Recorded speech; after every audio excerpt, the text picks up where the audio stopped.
Good afternoon. This is Eric Whalen from Super Secret Project X, and this is Super Secret Project Sketch. I did it this time. Yay! I know. It took 6-7 tries.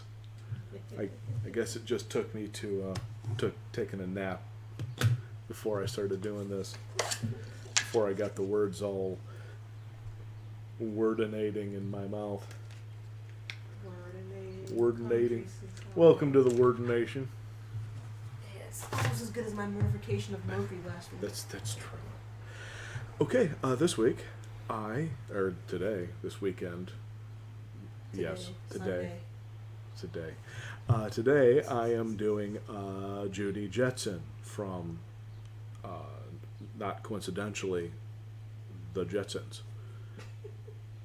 I'm not sure why. I was flipping through. I have a Pinterest, and I collected a bunch of character art, and I thought this was kind of cute, and I was like, oh, maybe I'll get around to her, and then I think it was the hair. I think it was the completely impossible hair. But that's what I'm going to do. I'm going to do that thing. I'm going to do that sketch thing.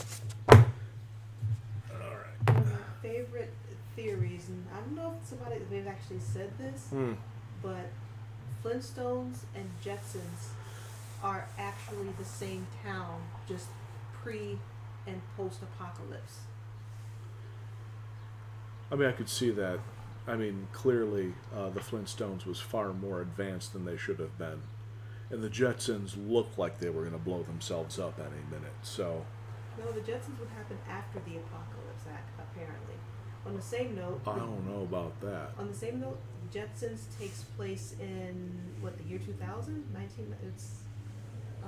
Okay, I'm going to start looking up stuff. I got to start doing this stuff before. So Well, see, that's why you are the sexy couch maiden.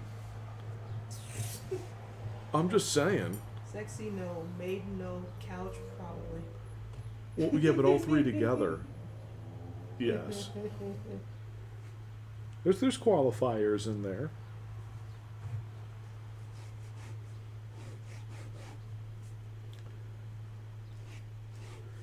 I think one of the reasons why I picked her was she is yet another one of those really abstracted characters. I mean, not like super abstracted, but enough. Like one of my favorite features on here is the fact that between her cheek, let me zoom in a little bit here, her cheek and where the face usually comes in for the eye socket and runs up to the head, it just keeps going. It does not curve back into her skull whatsoever, which is actually really awesome. / I don't know if I'm going to be able to personally make myself do that, because I just that kind of stuff just bugs me. Not bugs me in the cartoon. It's like it's fine that they're doing it. Bugs me when I try to do it, because I'm like, that's not right.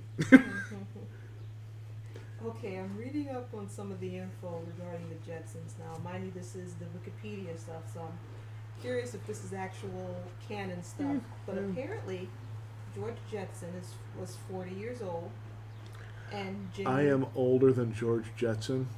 And Jane was 33, Judy was 15, and Elroy initially was 6.5 and later 8. But if you do the math, Jane was 18 when she had Judy, making George at 25. Which means... Go George. What do you want from me? 25 and 18. Yeah, somebody was... It was the 60s or 70s? 60s, I think, wasn't it? Mm-hmm. Wasn't Jetson 60s? Yep, initial... It's not one of my shows. First initially aired in 62 to 63, and then new episodes came out in 85 to 87. I'm trying to find what's the year this is supposed to take place in, which I'm pretty sure just got to do it. Well, it is. She was how old? That's the future. Mm-hmm. They grow up quicker than you think. Wait a minute, that makes their own daughter only 2 years younger.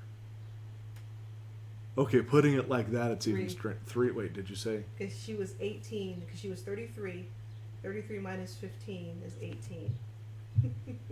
So she was Legal. quote unquote legal. Well, there's no When- quote unquote when- there. That's legal compared to the old days where it was like 9. But the thing is, though, legal when she was born. So he knocked her up before she was legal. Okay, you're making me math while I'm drawing. If she was 18 when she was born, if Judy is 15 and Jane was 18 when Judy was born, which means it takes, let's do the average of 9 months. She had to be 17 or just bordering 16 to 17 when she got knocked up by. Well, now, to be fair, when you look at George Jetson, you think to yourself, this man clearly has issues. 24 to 25 years old, banging a possible 16 to 18 or 16 to 17. Look, I'm not arguing No, I'm that. saying, I'm yeah, just simply saying there's some issues you look there. at the man and you kind of go, this dude's got some problems.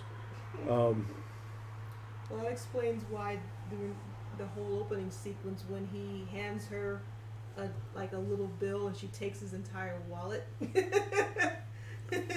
She's got something on him. Exactly.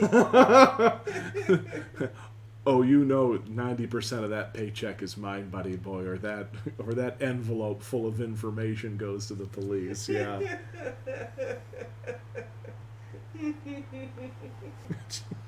Jeez. That's funny. Oh, George Jetson. What was his name from To Catch a Predator? Oh, Chris Hansen. Be thankful Chris Hansen isn't around anymore, you jerk. That's actually what I really love about some of that old stuff. If you think about it, you can just start sussing together how the mentality has changed. You know, there's just moments where you're like, wait a minute. That means... oh. Get out of my mind. My love for you is way out of line. God, I love... Seriously, listen to the song Young Girl. You'll just be like, wait, what did that song just say? Well, even You better run, girl. You're way too young, girl. It's Well, just even- like, wow, really? Even worse than, I shouldn't say worse than that, but along the same lines, as we skip forward into the wonderful world of the 90s, and I'm a 90s teenager, so I love me some hip-hop, and that's where a lot of my stuff came in, hip-hop, R&B. Belle Biv DeVoe's Do Me Baby, right?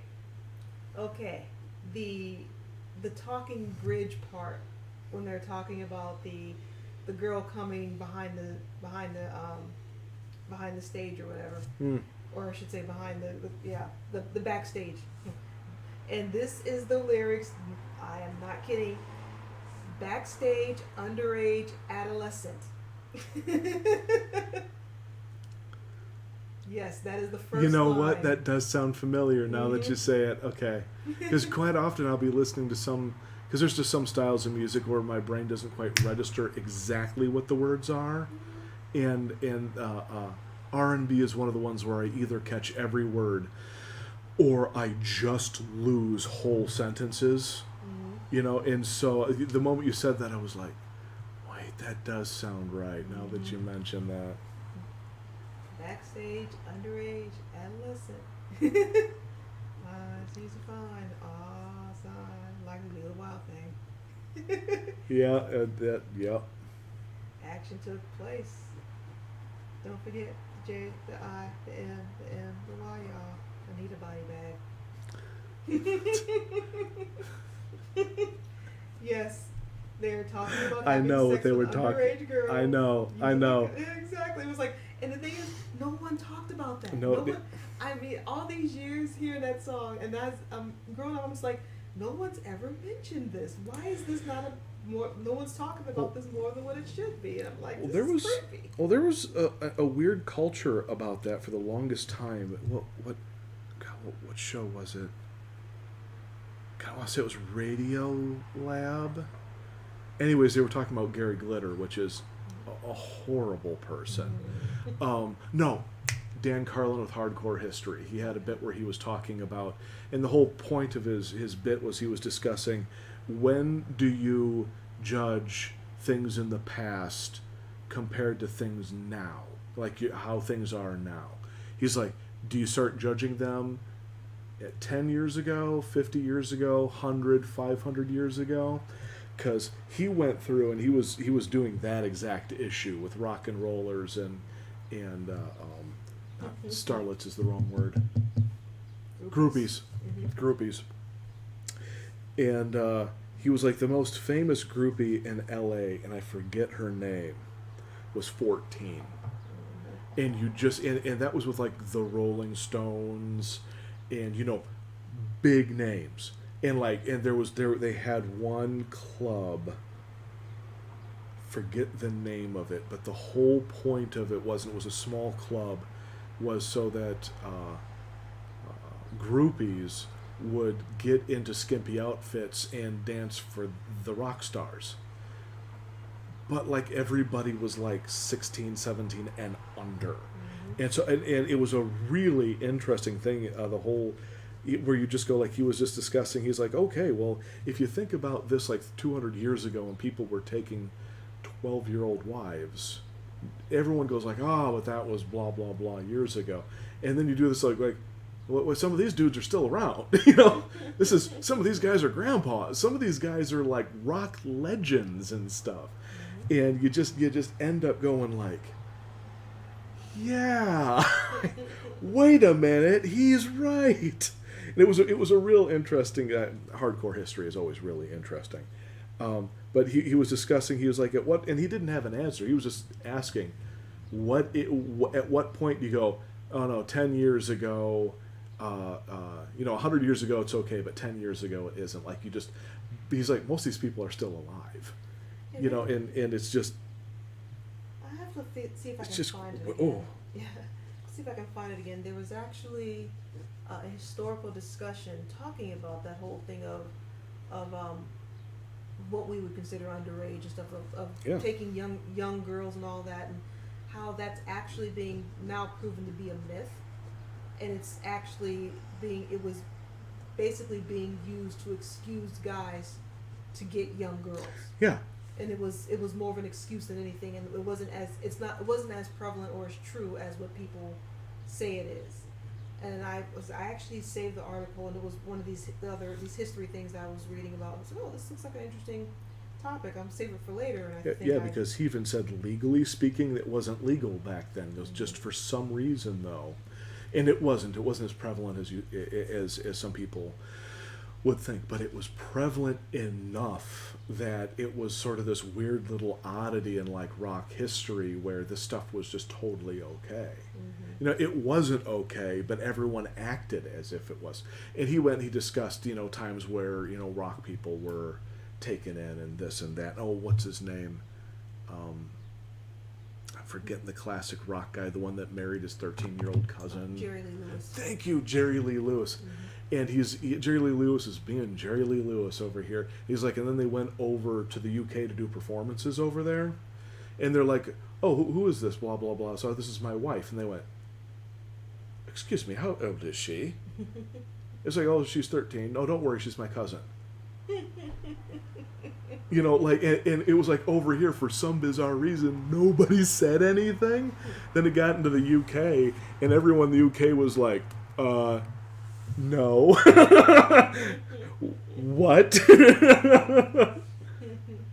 I was just going like, yeah, no kidding. How did nobody over here say anything? Because even like when I was a kid, I remember like there'd be photos and blah blah blah, and people be like, oh yada yada, this is yada yada, and that's his 13, 14-year-old wife. And when you're a little kid, you're like, okay, because you don't really understand anything. And then the older I kept getting, the more I'm going like, wait a minute.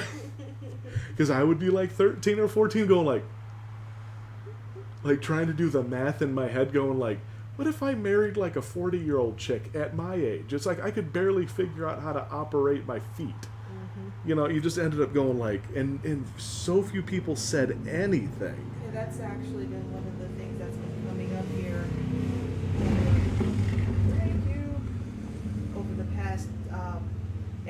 to steer off into probably a little controversial waters, the whole R. Kelly case that came through. That's actually been bringing up a lot of the history of that type of predatory behavior within the music industry that's been happening for like over like 60, 70 years now.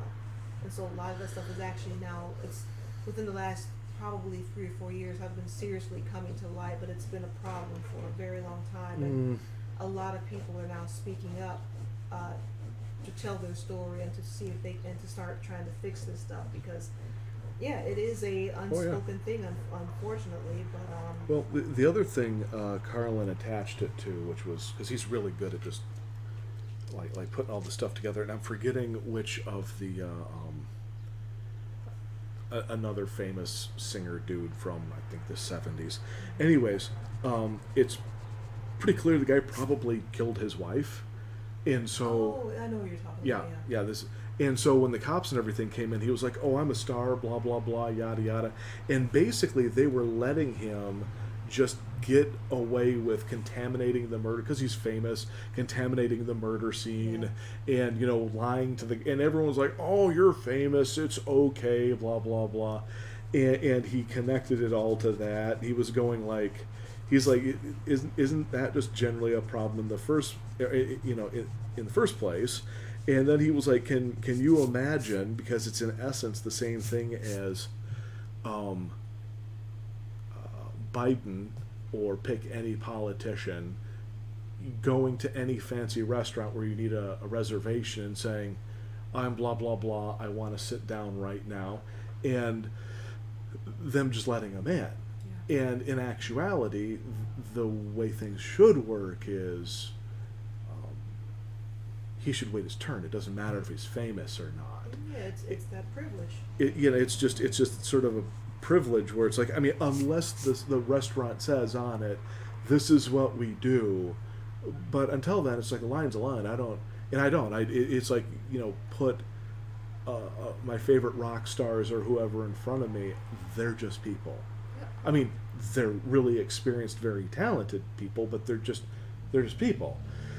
And so it's not like I'm going to treat them like they're living gods or something, and it's just one of those things where it was as Carlin usually is, it was a real interesting sort of a flow of consciousness kind of discussion where his whole point really was just discussing the whole thing, not really having an end thought, just going like, because he wanted to discuss sort of like, can you imagine rocking, because there were over in the UK, a bunch of old rock dudes that are like grandfather ages are being drug in for sex crimes because their statute of limitations is not the same in the UK as it is here.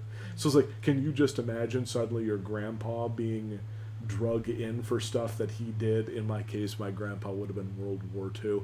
Things that he did during World War II. Can you imagine that? And I was just kind of going like, man, back on to happier times. Yeah, well, yeah. Apparently, the Jetsons. We kind of tangented it takes there. place in 2062. Apparently, 100 years from the premiere year. Well, it's just an easy way of doing it. Yep, which is pretty much standard. Yeah. Future fare. Well, it's either that or choosing the 90s or the year 2000. Yeah.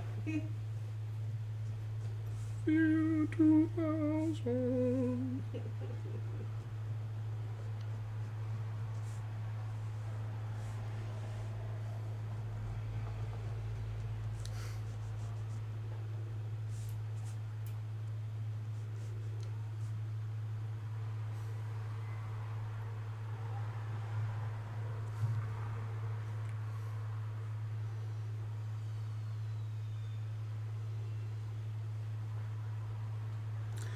Have her looking at us. I don't normally do that. Gonna have her looking at us. I don't normally do that. With eyes that have seen the horrors of the future.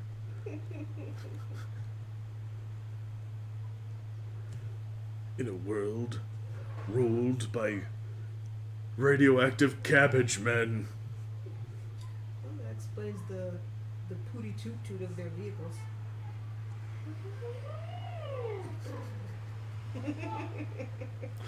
Cabbage.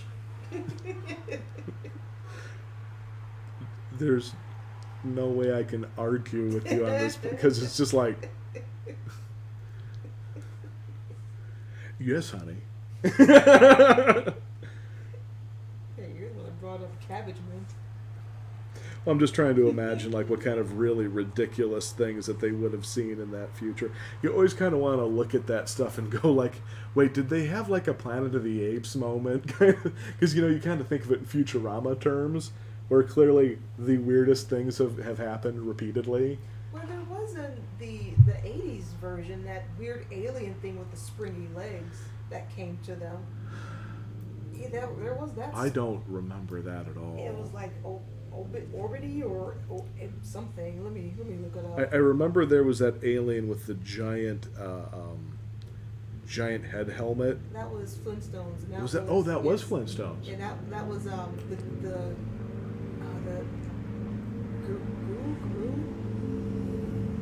Not Gru. Something with a G. It was alliterated. Let's see. Orbity. That was the name of the weird alien from the 80s version. Now I am certain I have watched very little of the Jetsons because you'd figure that sci-fi when I was a kid it would have been one of the first things I went to, but I'm not remembering that at all. Well, it was the 80s version. It only appeared in I think like 1 or 2 seasons, and it was just it's when the 80s were trying to do the whole kind of just let's add in new characters kind of BS stuff that the 80s was known for. More radical. So that the kids can clearly relate to. Yeah. Here it is. Wait. Let me get it into context here. This weird looking bugger. I vaguely remember that. That's Yeah. dreadful. That is a horrible thing to inflict on children. That's the 80s. Let's bring in something cute and make it part of the show to bring in all the other kids who were just getting tired of our crap. Basically, they cousin Olivered it. Cousin Olivered it? Yeah, from when the Brady Bunch. Okay, I was about to say that I was starting to think Brady Bunch, but last time I saw Brady Bunch was, I think I was maybe 6 or 7. That's been a long time. Yeah, when the ratings were finally starting to fail, they thought they could get the crowds back by adding a cute new little character named Cousin Oliver. They're going to bring in a radical leather-bound / lovable biker named Funzy. The Funzy. Also known as the Funz. No? No. That was the fan fiction version. That was the fanfic. That's awfully tame for a fan fiction version, but okay. I think it was a few years off. Fonzie. That's a total rip-off of the Fonz, dude. Is that where Funyuns came from then? Ew.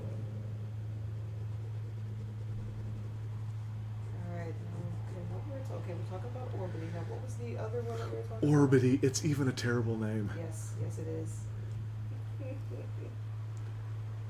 Orbity. Oh, that's not even trying. The other character was the alien character from the Flintstones. Was it the Great? I want to say he was called the Great Gazoo or something like that. That's the one I was thinking of. Let me look him up to make sure. That is the one I was thinking of, which I don't recall caring for too much, but I do remember him. Yes, the Great Gazoo. That would have been awesome if he would have been coming from the Jetsons timeline. See, I just assumed that, but then when you said the Flintstones, suddenly my brain went, oh, right, yeah, no, it was the... Alright, let's look up the Great Gazoo. Let's see, he was voiced by Harvey Korman. Awesome. The Great Gazoo, yeah. Really? The Great Gazoo is a tiny green floating alien who was exiled to Earth from his home planet Zetox as punishment for having invented a doomsday machine, a weapon of immense destructive power. Okay, now that's awesome. Like, where did we see all that? His invention was a button which, if pressed, would destroy the universe in an explosive zam. Though he exists, that he made it on a whim. I wanted to be the first on my block to have one, with no intent of using it. Gazoo was discovered by Fred and Barney when his flying saucer crashed.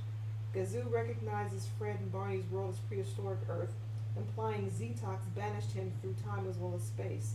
Due to the terms of his exile, he was required to do good deeds for whoever found him first, putting him reluctantly under Fred and Barney's command.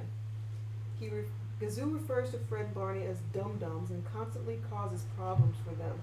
He can materialize and dematerialize objects, teleport, freeze time, travel through time, and perform other remarkable feats, but when he attempts to help out Fred and Barney, he usually ends up causing even more trouble.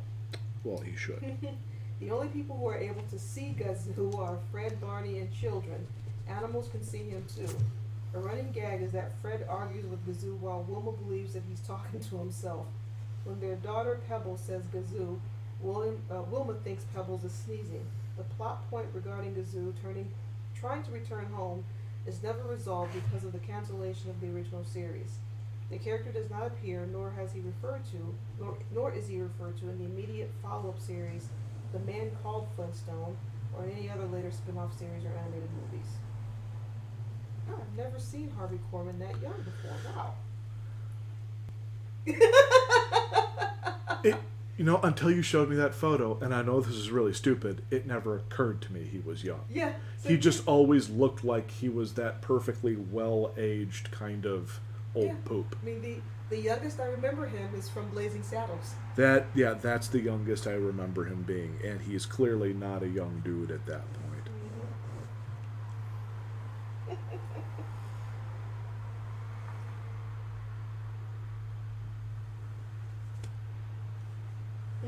Because Gazoo was introduced into the show midway through the final season, and is considered by some to be an absurd character who alters the premise and dynamic of the show, he's often cited by fans and critics of the show as being an example of the show's jumping the shark. We have to keep the themes of the Flintstones pure.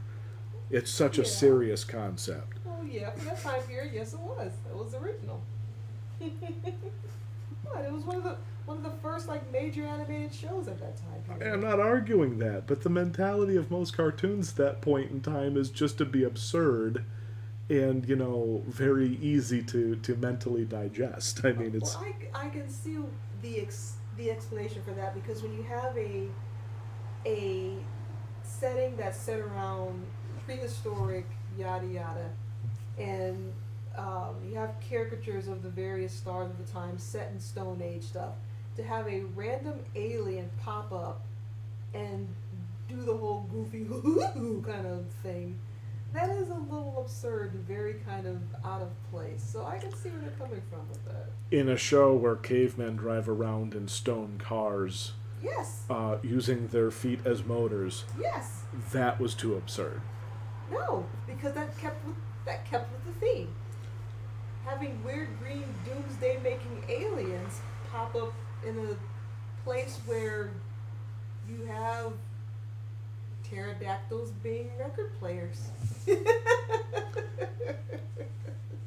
Fair enough.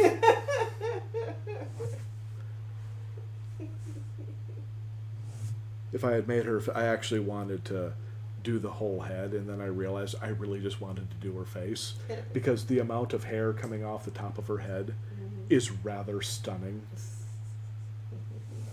So unlike yesterday where I was like, I moved the head down for Bugs Bunny, I'm going like, no, I really just want to do a close-up of the face. I'm gonna have to let the hair suffer just a little bit.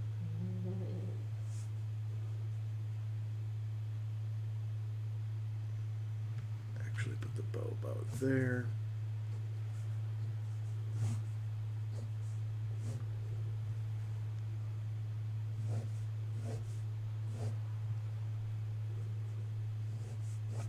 There we go. Be helpful if I had some eraser.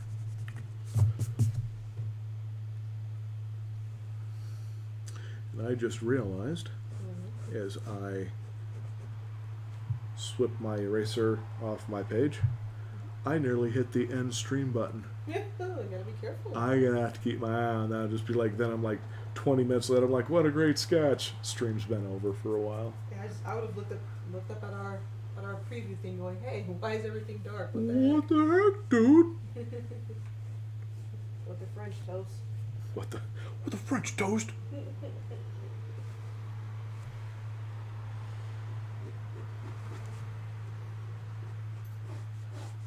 actually the one thing that I always liked about the Jetsons designs, and not that she's the greatest thing ever, but I always kind of liked those big '60s swoopy shapes, like on her like a little little.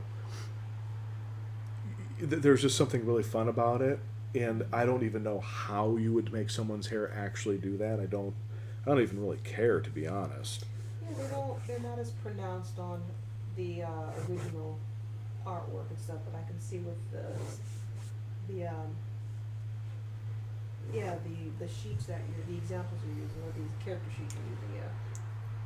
Yeah, the character sheets are always much better than, because the animation, quite often they were just trying to get the project done, and sometimes the stuff didn't turn out so well. Well, they're making it as simple as possible for the animators and stuff. So yeah. Well, that, and sometimes these guys were just pulling hours like you wouldn't believe, and they just wanted to go home. Oh, sometimes, all the time. But I mean, like above their normal, where they were like, I got to go see my kids.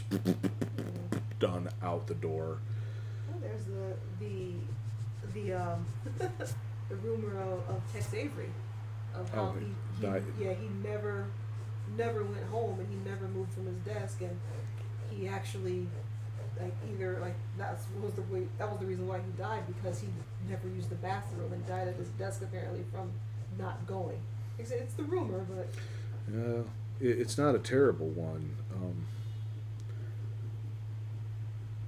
And my original boss at work, we always kind of joked that because he just would work these hours, and I think was even there after his retirement age, and we're all like, we're just going to find this guy dead in his cube. And when he did finally pass, it really was like he had gone home that night. And it's just one of those things where it's just like, look, I believe in working hard and everything, but I also believe there's life out of work. And so that's one of the reasons why I kind of decided to not go into some industries, because I'm going, as much as I love some of this stuff, no. There's just sort of a big no. It's like, you know what? That some industries ask way too much of their people. Right. Could you, my ear just went out. Could you go get me a new ear battery?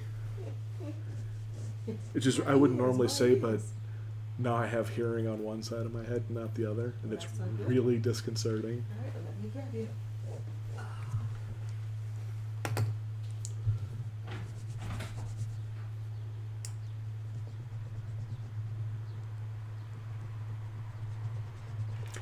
Partially deaf, if you haven't guessed.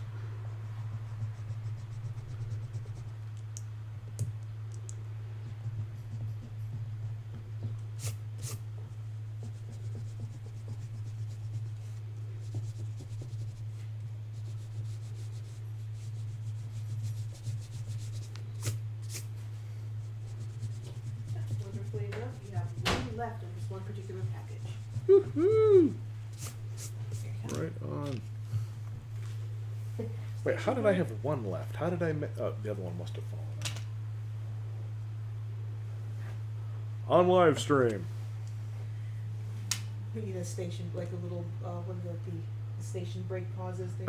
I do, but I have it built in, but that's entirely there simply for, like, real emergencies.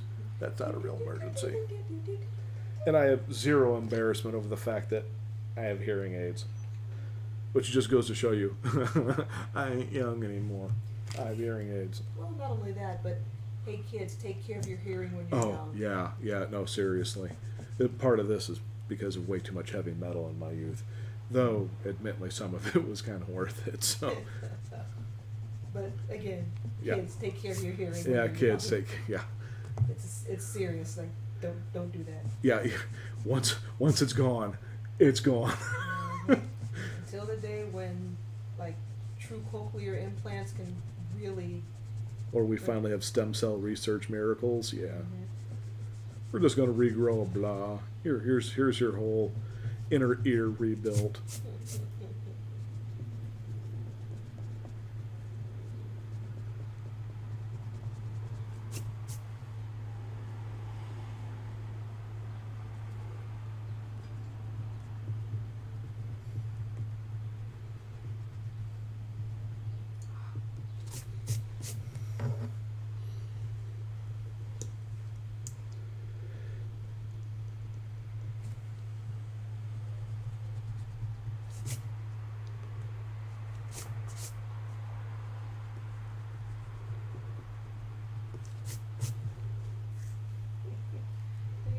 that Mm.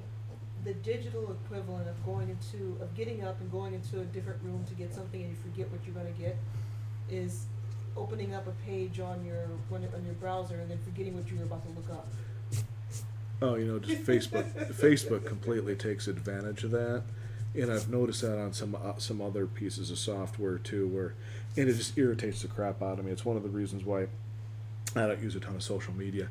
Is you'll open up, and I remember just opening up, and there was just some real super interesting article, and I was like, ooh, and right when I was about to click on it, update, stuff Yeah. comes in, and then I'm like, no, I'm cool with the fact that you brought stuff in, but you moved the thing, and I can't find the thing. Now I got to spend time looking for the and I'm going like, done. I know that's a trick that's done on purpose to keep me in the software as long as humanly possible.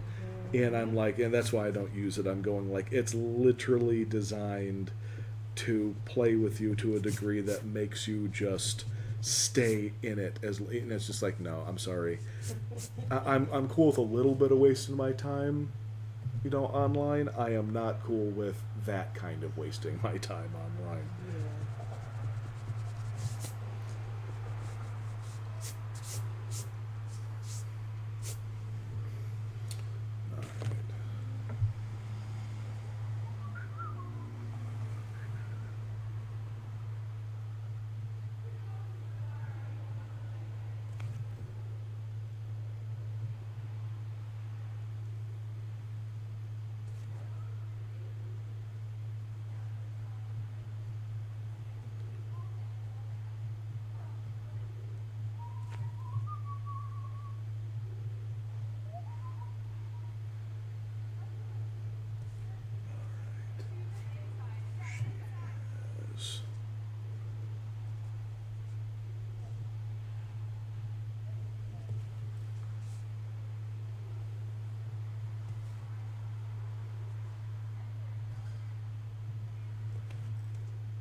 I'm not even a big fan of peach cobbler, but somebody just posted a peach cobbler cake.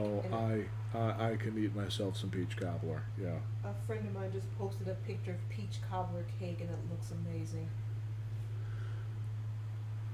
Yeah, that looks pretty good. However, I gotta say, peach cobbler by itself looks even better.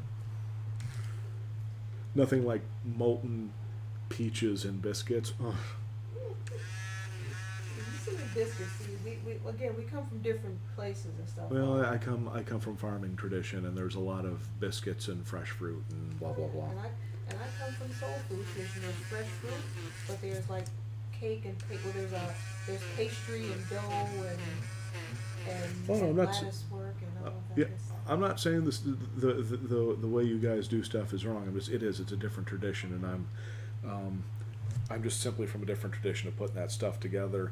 And the thing that I like about the country, at least the country peach cobbler I came from, is it was legitimately just normal biscuits, but it was floating in all of that peach juice and sugar and spices and stuff, so it just ended up soaking and getting all gooey. And then there were parts that had that perfectly golden brown buttery crispy top, and it just just so good.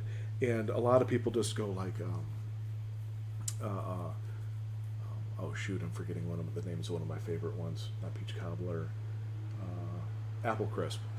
Apple crisp, you just look at the ingredients and go like, that can't possibly taste that good. I mean, it looks like it tastes good, but then if you get really good apple crisp, it puts most pies and cakes to shame. It's just almost sinful. It's so good. And I like some pies and cakes and stuff, but man, there is nothing like. Looks like the first time I had strawberry shortcake with your family. I'm like, where's the cake? Yeah. Biscuits. I'm like, seriously? Yeah. I'm like, oh, okay, let's give this Yeah. a Well, try. it's like when the first time I had it with you guys, and I think I had strawberry shortcake with you guys before you had it with us. I sat there and looked at it, and I'm like, what the heck is this? I mean, I don't think I said that out loud, but I just went, wait, is that cake? Because where I come from, the shortcake, it's supposed to be all of the sweetness is from the fruit and the syrup and not from the cake. And the cake cuts it down and gives it like crispiness and stuff. Or the biscuits cuts it down and gives the crispiness and stuff. So when I had it, and you guys had whipped cream and stuff on it, and I ate it, and I'm like, oh no, this is good. But in my head, I was like, this is more like just a strawberry cake. This isn't, which is, I know, it's a weird thing to say, but when you're used to a certain way of seeing things and don't realize another group does it almost in a completely alien fashion, you just go like, wait, what? What the heck is this? Hey, we got somebody. B365. Good day to you too. Doing Judy Jetson today. Thank you for stopping by.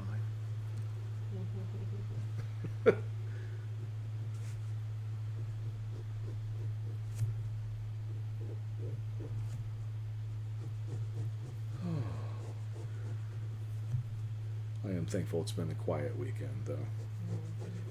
I know I'm going to get into work. And I'm just going to be like, come back to me, weekend. I'm serious, though. It's funny. I've had, 3 weeks in a row where something, PTO-wise, I had something, one day off. And I keep showing up to my boss. I'm like, dude, I am so sorry. I am not doing this on purpose. And we're just all laughing about it. I got the greatest boss. And he's like, no, I get it. It happens. I'm like, oh. Thank you, because if I was trying to cheese you and get time off when I wasn't supposed to be having it, I would be doing it in a much better fashion than I am. I was about to say. You're a bit more consistent than that. Well, it would be like, dude, I would just suddenly be sick on Friday, then you have a 3-day weekend. But when suddenly you're sick on Thursday, not only do you interrupt your you don't even get to have 3 days off. You just interrupt their schedule and your schedule, and you're just going or oh, it's Monday. I don't feel like coming in. I want this party to continue. Somebody has a case of the Mondays. I hate that phrase. That's why I loved it on the movie Office Space when she said that. I laughed so hard because it was I've heard that visceral clinch of wanting to punch somebody in the face just came back immediately. Oh yeah. Somebody has a case of the Mondays. Well, it's funny. I think there should be a balance between, chipper and happy and blah blah blah, and sullen and quiet, and there just needs to be a. So when someone's too chipper or too sullen, you just want to go what is wrong with you? That dude was way too happy. Well, that was the secretary that did that. Wasn't that the? Oh wait, it was. It was the chubby secretary. Yeah. I was thinking it was the dude at their Fridays ripoff. I forget what it was called. Oh crap. Yeah, I'm blanking. I just remember their flare. Yeah. They're having a flare. Oh yeah. But yeah, it was the receptionist. Corporate accounting. Just a moment. Yeah, no. Somebody has a key. Oh, yeah, I remember Somebody's her. case of the Mondays. Mondays. Oh. I bumped into people where you just go can you just get ornery and nasty for a second, just so you feel like a person. You're too chipper. You're too happy. Tone it down a notch. That's coming from me. I try to keep a pretty upbeat kind of mode going, but there's moments where you're just like, are you real? Are you a real person? Because right now you're creeping me out.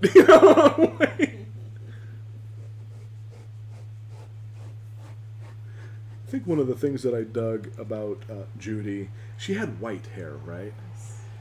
And it was actually, I'm trying to understand this from the, like, and it was the 60s, I think, did a lot. Because Race Bannon had white hair too. There were white-haired characters that were not old characters. So I'm trying to understand where that came from. Let's see if we can find out. Yeah, is there like an answer to that? Because it would be one thing if she was platinum blonde. They would have added a little bit of yellow, like Actually, in this. maybe that is what it is. But that's what I'm saying. Because in this drawing, they have a little bit of like golden yellow, in like the drawing of her. So she comes off as blonde, but in the cartoon, I remember her having snow white hair, and as a kid, I remembered Race Bannon. I'm like, why did he have white hair? So I assumed he was like, I don't know, like 60, because I was a little kid. Like everybody I knew with white hair was much older. Then I found out he was like 30 something, and he doesn't look. I guess it's like, I don't know. I guess I don't know why they would do that. That's one of those questions I've always had. Like, you watch anime, and anybody can have any color, anything, blah, blah, blah. Most of the time, it really isn't attached to anything. It just is. But in American cartoons, at least in that time period, they were usually more realistic. And I can't figure it out. Where did the white hair thing come from? I think it's the platinum blonde thing. Honestly, that was just the interpretation of it, with it, especially with the simplicity of the Hanna-Barbera cartoons and all, because you had, like I said, Race Bannon, you had Judy, Bam Bam from the Flintstones had white hair, and I think it's just the fact. Yes, he did. Yes, I think yeah, it's there's just another one. Yeah, I think it's just the platinum blonde thing, because Which is funny because I know I don't look like it now, but when I was born, I was platinum blonde. So in the first, I don't know, 5-6 years of my life, I was platinum blonde. And as bright and white-ish as it is, it still very much reads as yellow. Which is why, which is even as a kid, having that kind of color hair, I never made that connection. I think it was just the more of an easier aesthetic thing, because it's probably with that time period, maybe the colors were a little bit harder to react with, but to distinguish, and so maybe that it would maybe the color mixing would be a lot harder to match up and mix constantly. So you just go with white, just because it's easier to deal with, because you don't have color mixing. Maybe, but on the same note, and I thought this was fascinating because it never occurred to me, is when they did a lot of animation in that time period, I'm trying to remember where it was, a documentary or something I saw, is you'd have like Fred Flintstone and then Wilma Flintstone, and they were being animated separately, and they were in 2 different cells. So when they planned the scene, when somebody would pass behind somebody else, it was 2 different cells of 2 different animation, and it wasn't one cell where they had illustrated them together. So what would happen is the acetate, I forget the material, acetate, well, it's slightly yellow. So they would have to have completely different sets of colors for all of the characters for the first cell, and then to compensate for that slight yellow, there was a second set of colors for all of the characters. And then I think there was even, because sometimes there was a third, so they would have all of the colors for all of the characters, then they would have the second and third cell sets of colors. So then that makes me wonder if they went through all of that effort to readjust all of the paint for all of those cells, that they would have come up with, that they could have made a slightly off-white yellow for platinum blonde. Because, and I could see for her, but then there's nothing about Race Bannon that reads as platinum blonde. He reads as like the most kick-butt 70-year-old you've ever seen. That's funny, because I don't remember watching much. The stream's skipping a bit. Brain just skipped a beat. I don't remember watching much Johnny Questcott. I didn't see it. Oh, I grew up on it. Yeah, it didn't come on in my area, and I don't remember seeing much of it.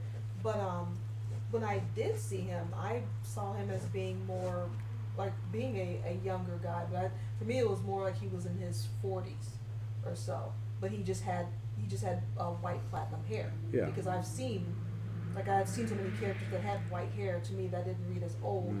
The old characters read as old because they were old characters. I think what it was is I came from an area where I had nobody that I knew with white hair, except for people who were at least 60, 70, 80 years old.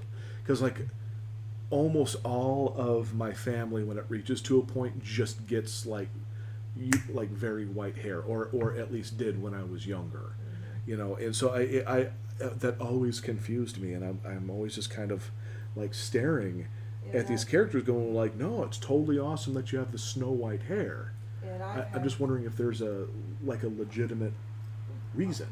I mean, and I've had white hair since I was 9 years old, so for me it's just kind of like, oh, there it is. It's just gotten more as I've gotten older.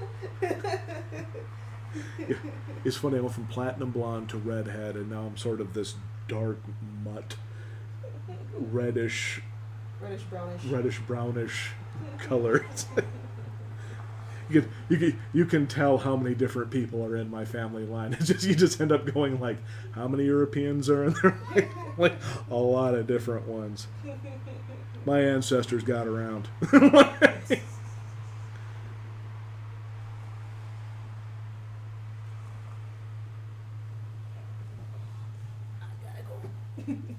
Gotta go do the thing. Yes. Woohoo! Consider the thing done.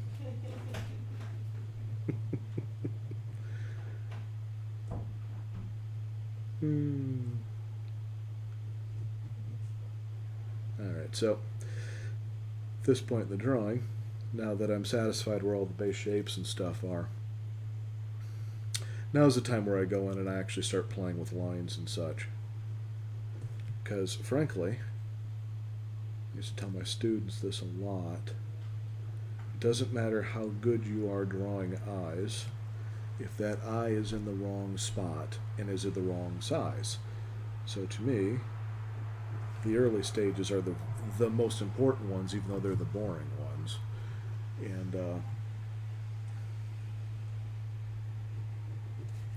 the later stages where the good stuff happens.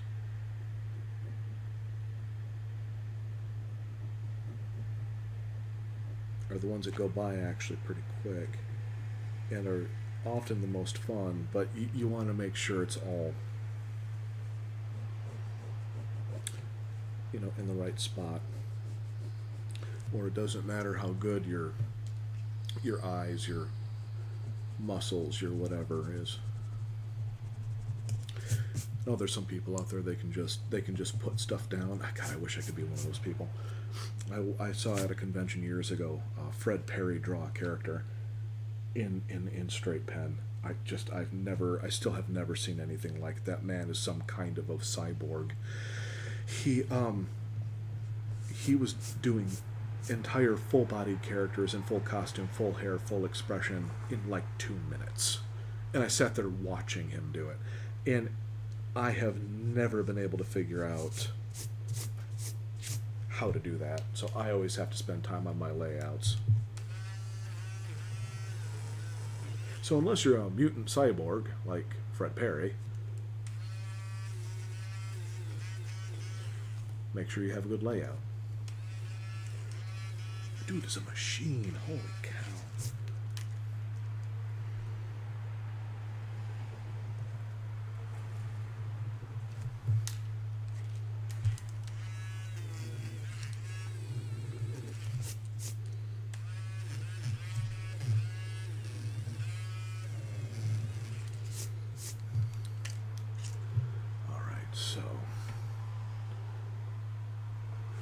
Actually, I'm going to do one of the things I like out of manga on her.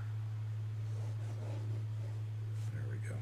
I always love the quick highlight lines that you get in some of the manga stuff.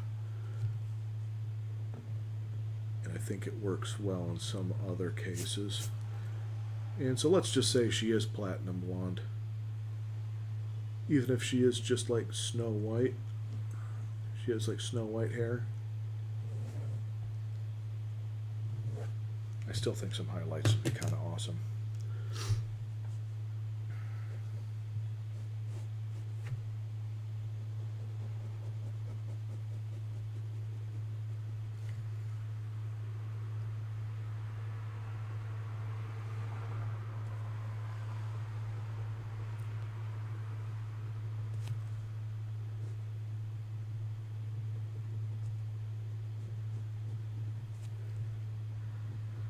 It's funny with all the cartoons these days, which I love, by the way. It's nice to see a flood in of all these kind of new styles and mentalities, especially stuff like Steven Universe. Just especially after they got the style more solidified in later seasons, it just really great, cool stuff. I just also believe that there was a lot of stuff in the old days that you shouldn't kind of forget, because I just believe in good. I don't believe in old or new. I just believe in good. And there's just moments where if you look back, you can learn a few things, and then you look forward and you can learn a few things. And even in like the time periods where people weren't like so hot on the cartoons, like I'm kind of a believer that, with a couple exceptions, in the 90s, American cartoons were not so hot. The stuff that was good was really good, but a lot of the other stuff was... The 70s was kind of similar. There was a lot of like kind of like fun stuff, but the shows weren't necessarily put together too well. It was funny, there was kind of like the 60s was really quite good, then the 70s kind of dropped off, and the 80s were quite good, then the 90s kind of dropped off. But every single time period, there's all these like little kind of cool, awesome things that you can learn. Bits and pieces of cartooning from. Sometimes you just yank out a trick from another time period, and somebody goes like, "Where the heck did you get that from?" And you can kind of tell that they're not like historically very savvy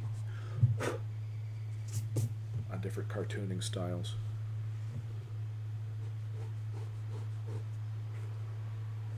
Like I'd have friends back in like the early 2000s, and some of which were totally into anime, which I was, and some of which, "Oh, hey Delirium, how's it going?"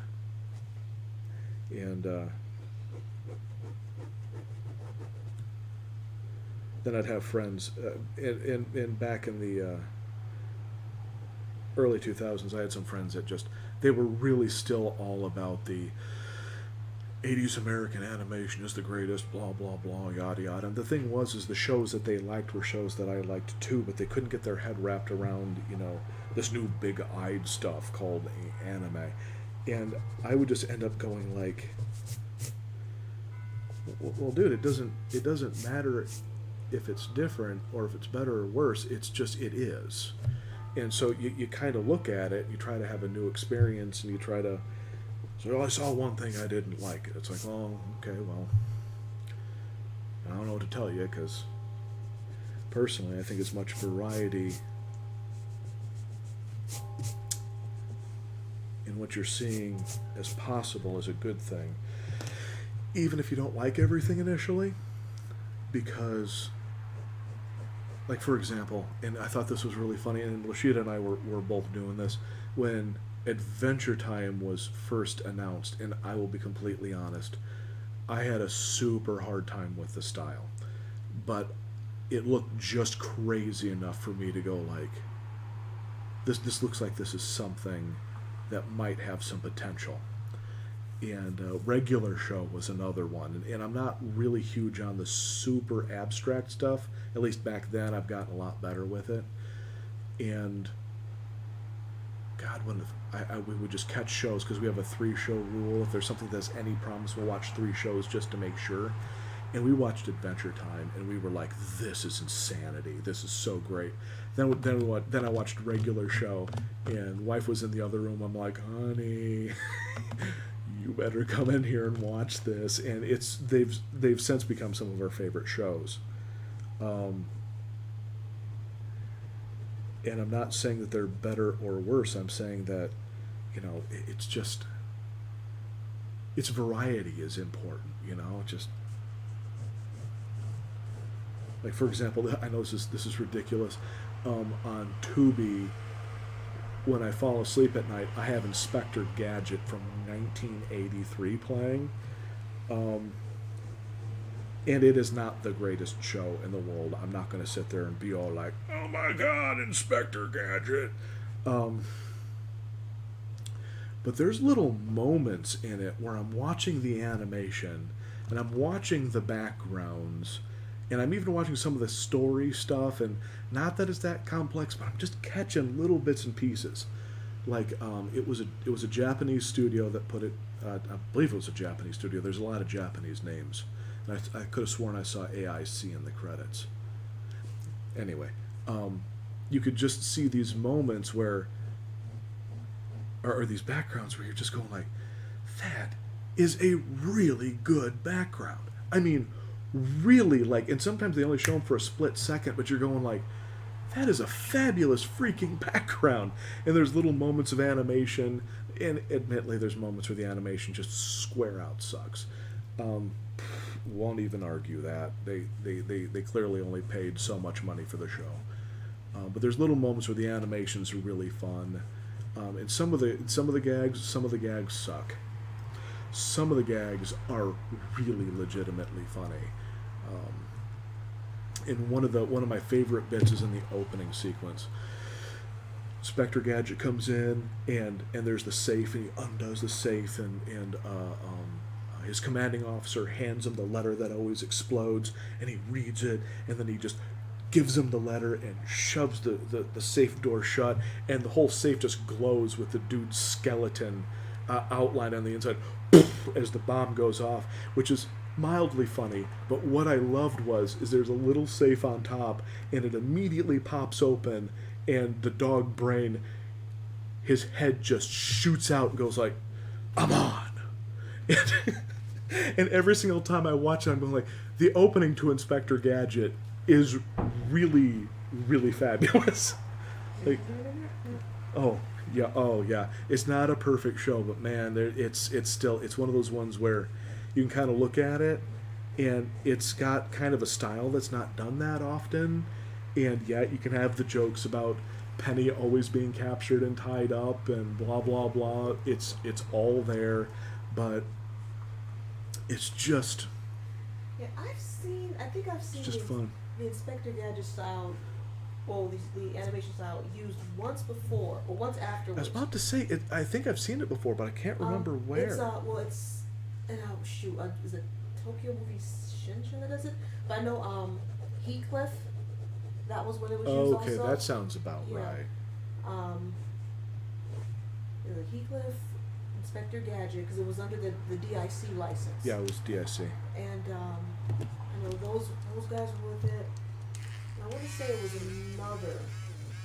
another cartoon, but I know mainly it was Heathcliff and the Cadillac Cats, and then Inspector Gadget. They all had the same animation studio. That is a show I haven't thought about in a while. I love the Cadillac. I like them better than Heathcliff actually, because you had Riff Raff and Cleo, and then you had Cleo. When I was a little kid, Cleo was hot. Yeah, that was just the right amount of naughty for a prepubescent boy. And I realized she was a cat in leg warmers. I get it, but you were as a kid, I was kind of going like, is it just me, or is she arousing emotions in me? Oh, Cleo. This better not feed it into something. Oh, it was like the first time I saw Who Framed Roger Rabbit in the theaters for the first time with Jessica Rabbit. The first time I saw that, my brain snapped. I was like, and my dad's sitting next to me, and I have a high suspicion that he was not watching the screen, he was watching me. I highly suspect he was like, wow, I'm going to watch what my son does. Now you're a man! Man!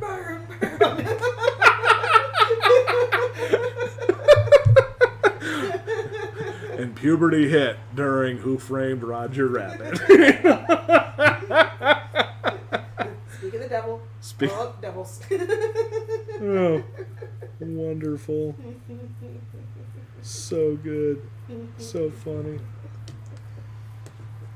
Nothing wrong with that. Nothing wrong with that. That's the point of cartoons. That was the funny thing is, used to role play like a lot, and I had a role playing group, and one of the guys there, and I love this guy, his name was Matt, and he was he was an interesting combination of a total nerd and a blue collar worker. So he really had like the outdoor jobs. He was in shape, blah blah blah. But he had some more blue collar mentalities in some areas and some really nerdy mentalities in others.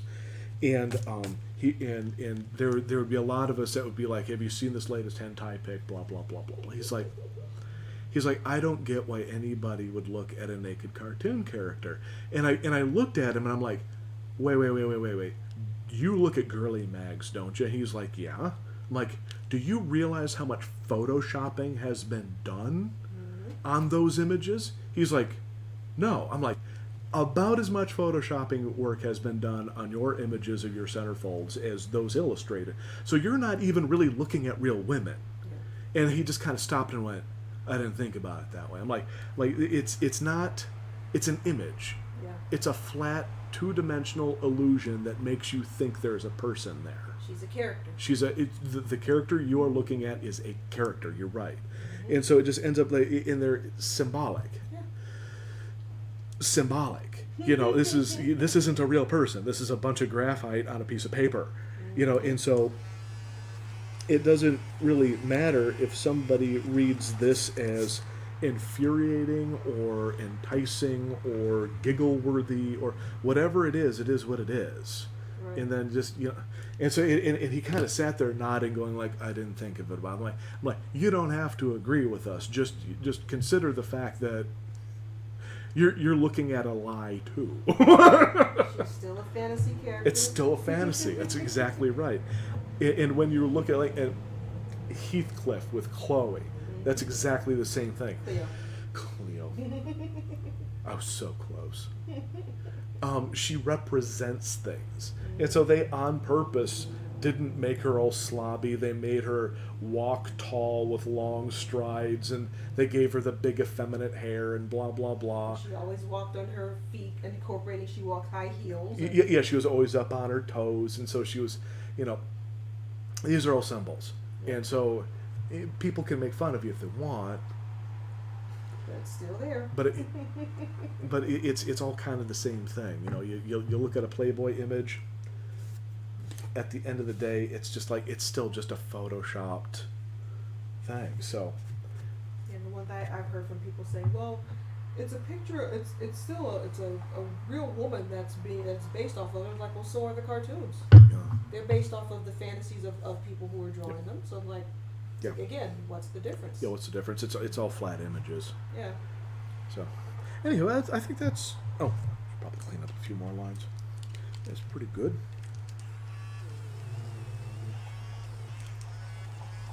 It was really fun ringing in my ear for no reason for nobody. Oh, I hate that. It just kind of came out of nowhere. Yeah.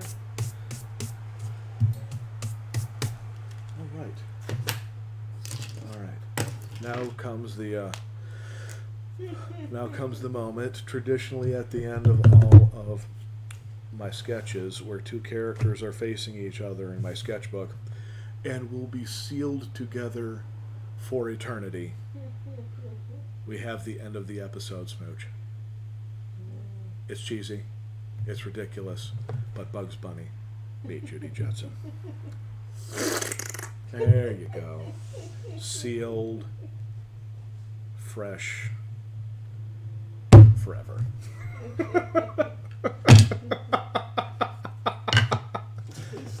Tasty.